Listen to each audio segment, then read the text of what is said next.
చాలా వరకు పురాణ స్థలాలు ఉంటాయి కదా, అక్కడ లంక బిందెలు దొరికాయి, పాత ఇంట్లో ఎప్పటో ఇంట్లో లంక బిందెలు దొరికాయి, అవి ఇవి అక్కడక్కడ మనకి అలా పాములు కూడా కనిపిస్తూ ఉంటాయి.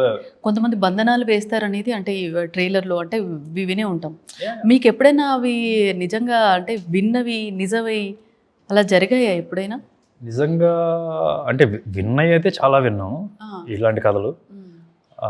అంటే పూర్వం మనకి బ్యాంకులు లేని టైంలో ధనం ఎక్కడ దాచుకోవాలో తెలియనప్పుడు జనాలు భూమి తవ్వి అక్కడ ధనాన్ని మొత్తం దానిలో దాచుకునే వాళ్ళు అనమాట.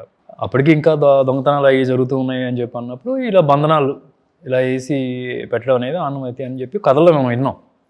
ఇప్పుడంటే లాకర్ సిస్టమ్లు వచ్చాయి కాబట్టి అది వేరు.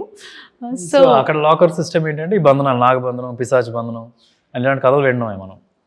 కానీ మనం న్యూస్లో అయితే కనుక చాలా సార్లు చూస్తూ ఉంటాం. ఏంటంటే ఇప్పుడు పలానా ఓల్డ్ కన్స్ట్రక్షన్ దగ్గర స్వామి ఆలయంలో కూడా ఒక బంధనం వేశారు, నాగబంధనం. అవును, అది న్యూస్లో వచ్చింది. సుప్రీం కోర్ట్ కూడా స్టే ఇచ్చింది.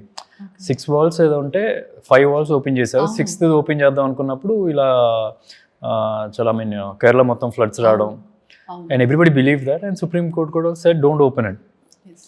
సో యా, సుప్రీం కోర్టే బిలీవ్ చేస్తుంది. So we have to obviously believe in those బంధనాస్.